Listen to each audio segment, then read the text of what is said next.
C'est à suivre en direct et en vidéo sur Europe1.fr. Ce matin, je reçois le président du groupe socialiste à l'Assemblée. Bonjour Bruno Le Roux. Bonjour. L'actualité ce matin, ce sont ces malfaiteurs condamnés mais laissés libres à Dreux, faute de place en prison. C'est ce que dénoncent les policiers.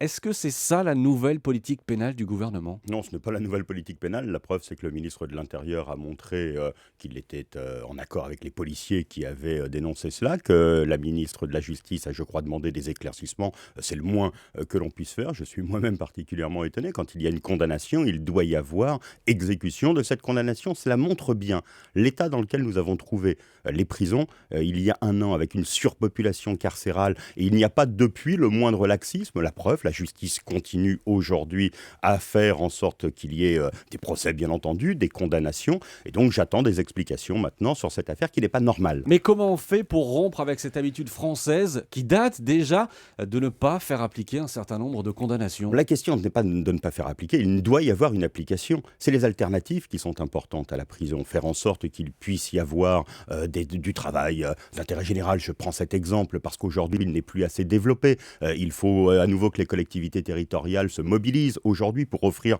des solutions pour des petits faits, des courtes peines, mais qui méritent quand même une sanction. Et puis, il faut un programme qui soit un programme de dignité à l'intérieur des prisons et en même temps pour pouvoir incarcérer dans de bonnes conditions, ce qui n'est pas le cas aujourd'hui. Mais vous parlez d'alternatives à la prison. Or, les prisons n'ont jamais été aussi pleines qu'aujourd'hui. Est-ce que c'est un échec pour le gouvernement ? Non, cela montre qu'il n'y a d'ailleurs aucun laxisme. Pas de laxisme, d'accord, mais ça ne peut pas être un objectif d'avoir des prisons remplies à ras Mais bord. l'objectif n'est pas d'avoir des prisons remplies à bord. L'objectif est d'avoir des sanctions qui servent et qui évitent la récidive. Le but aujourd'hui de la politique pénale, ce doit être bien entendu la réparation par la sanction, mais surtout la lutte contre la récidive. Et c'est vrai, vous avez raison que les prisons telles qu'elles sont aujourd'hui, avec leur surpopulation, avec l'absence de politique qui peut y être menée d'individualisation aujourd'hui de ceux qui y sont, eh bien, ne joue pas totalement son rôle dans la lutte contre la récidive. C'est pour cela que Christiane Taubira est devant un chantier immense. Je rappelle deux chiffres plutôt, 68 000 prisonniers en ce moment en France pour 57 000 places de prison.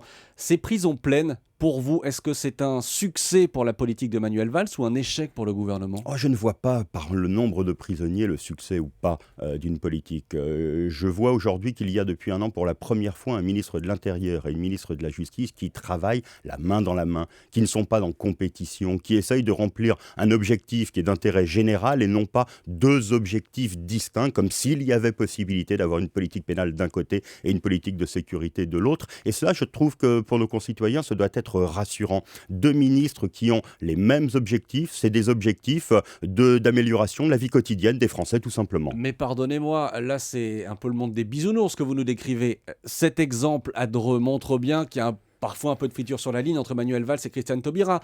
D'un côté, Manuel Valls apporte son soutien clairement aux policiers.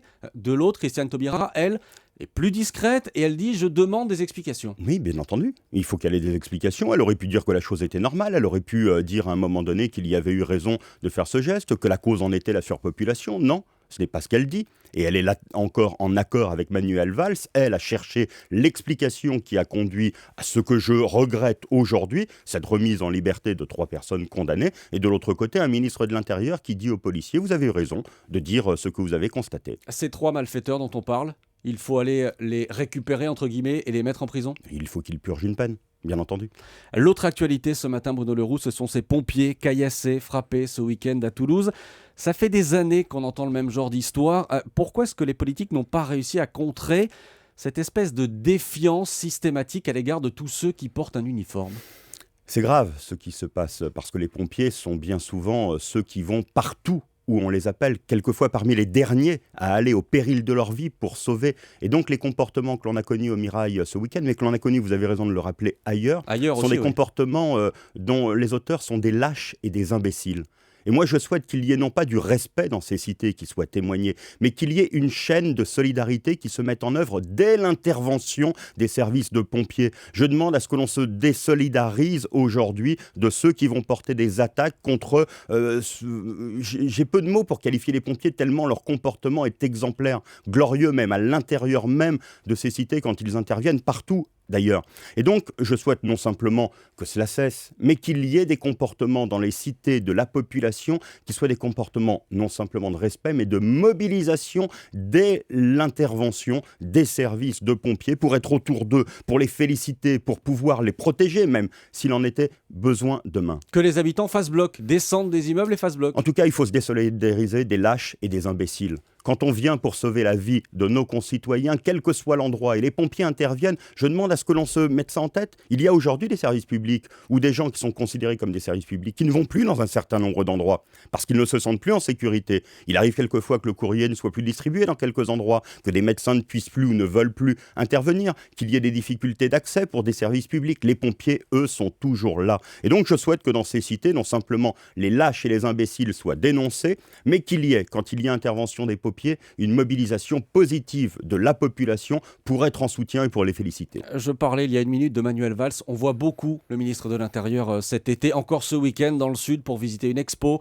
On l'a vu en Camargue aux côtés des taureaux, on l'a vu à Paris pour rassurer les touristes étrangers. On l'a vu dans les sondages où l'on découvre qu'il serait devant Nicolas Sarkozy dans un très hypothétique deuxième tour de la présidentielle. Est-ce qu'il en fait trop, Manuel Valls ? Vous croyez que je vais me plaindre d'un ministre qui remplit totalement sa tâche, qui est À une sa époque, tâche. vous vous plaigniez de Nicolas Sarkozy qu'on voyait trop. Oui, ce n'est pas pareil. Manuel Valls, Quelle est la il est en différence ? situation de responsabilité. Il n'est pas président de la République. Il est ministre du gouvernement de Jean-Marc Ayrault et avec François Hollande comme président de la République. Et il fait son travail de façon admirable. Et je serais malvenu de me plaindre, dans une période où tous les sondages ne nous sont pas favorables, de quelqu'un qui remplit aujourd'hui toutes ses responsabilités, comme d'ailleurs de très nombreux membres du gouvernement, et qui est au travail, même si nous sommes au cœur du mois d'août. Mais à trop voir Manuel Valls, il ne risque pas, le ministre, entre guillemets, de se griller ?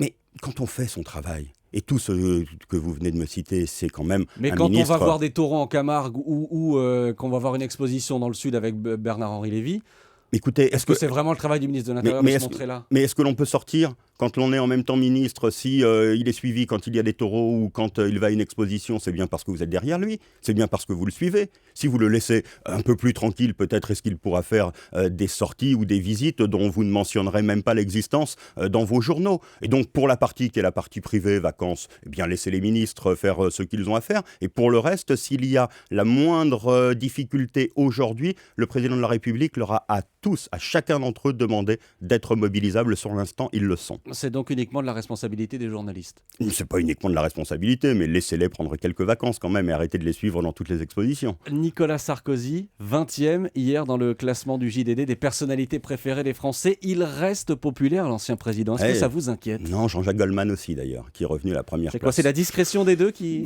Écoutez, je ne sais pas. Moi, en tout cas, Jean-Jacques Goldman, il peut y avoir une forme d'attente. Je ne crois pas que les Français aient la moindre attente vis-à-vis de Nicolas Sarkozy. Il peut y avoir vis-à-vis de Jean-Jacques Goldman une forme de nostalgie. Je ne crois pas qu'il y ait de nostalgie. Je ne la sens pas vis-à-vis de Nicolas Sarkozy. Et donc, je pense que cela est anecdotique. Les retraites, Bruno Le Roux, ce sera le dossier chaud de la rentrée. On se dirige sans doute vers un alourdissement de la CSG, un rallongement de la durée de cotisation. Ce sont les pistes les plus fréquemment évoquées. Est-ce que ça veut dire qu'on se dirige une nouvelle fois vers une réforme à minima qui éviterait par exemple de repousser l'âge de départ à la retraite ou qui éviterait d'aligner le public et le privé? Vous aimeriez que je vous donne ce matin, non pas les pistes, mais le résultat de la consultation qui est celle aujourd'hui des partenaires sociaux. Il vous faudra attendre le début du mois de septembre pour que la copie leur soit donnée. Après les consultations, c'est le temps de la discussion aujourd'hui et toutes les pistes sont ouvertes et il n'y aura pas de réforme à minima. Il suffit d'ailleurs de regarder les pistes qui sont évoquées ce matin, que vous évoquiez vous-même.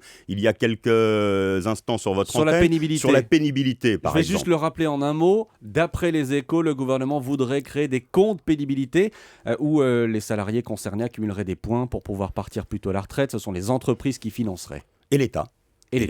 Mais depuis des années, on parle de la pénibilité sans jamais lui donner un contenu. Or, il s'avère qu'il y a des métiers qui sont des métiers difficiles, des métiers pénibles, des métiers qui font baisser l'espérance de vie. Eh bien, vous croyez que ce serait une réforme à minima demain que de prendre en compte cette dimension pour la première fois dans une réforme des retraites et de dire aux entreprises qui ont ces métiers pénibles que la contrepartie à la diminution de l'espérance de vie de leurs salariés, c'est une participation à une retraite qui puisse être prise de façon un peu plus tôt pour avoir plus d'années, autant d'années que les autres à bénéficier de la retraite. Là, je crois que l'on n'est pas dans une réforme à minima quand l'on réfléchit à ces questions. Mais il n'y a pas que la pénibilité, je le disais. Repousser par exemple l'âge de départ à la retraite, aligner le public sur le privé. Est-ce que ce ne sont pas des réformes que nous serons obligés de faire tôt ou tard ? Mais tout dépend. La question du financement. Aligner la retraite publique, le public sur le privé, il faut savoir de quoi on parle. Aujourd'hui, si c'est pour dire qu'il faut mettre fin à une anomalie terrible pour les retraites du public, je demande à ce qu'on regarde ce que sont les salaires et les retraites du public. Et donc nous voulons... Généralement, c'est dans l'autre sens voilà, qu'on parle. Hein. Donc nous voulons une réforme... oui, non, mais le privé... Mode de calcul du privé. Le mode de calcul du privé de ces questions, tout va être posé sur la table. Et il va y avoir un débat qui est un débat qui portera sur chacune des dimensions. Je dis simplement que les injustices qui étaient celles de la réforme de 2010 ne se retrouveront pas dans la copie qui sera rendue par le gouvernement de la façon, par exemple, dont ils avaient augmenté la durée de cotisation et augmenté l'âge de départ à la retraite. Nous avons remis l'âge de départ à la retraite aujourd'hui pour les salariés à 60 ans. Nous n'en bougerons pas. Les ministres sont en vacances. Bruno Le Roux, ça ne vous a pas échappé. Les parlementaires aussi. Les vacances bientôt pour vous, j'imagine. Vous venez de passer une année pleine au pouvoir. Quel est votre principal regret ? D'abord, vous me permettrez de dire que la mobilisation que nous avons eue cette année pour l'emploi et sur les questions sociales me semble à souligner. Je savais que vous alliez me dire ça. Non, parce que c'est pour ça que je demandais un regret. Le regret, c'est que nous n'ayons pas été entendus sur la réforme de nos institutions, sur les textes qui auraient demandé un peu de consensus républicain, qui auraient obligé à nous mettre d'accord. Et la droite, qui était dans une position très partisane durant cette première année, a par exemple repoussé l'indépendance de la justice, a repoussé les réformes de la Constitution. C'est mon principal regret. Pas d'autocritique ?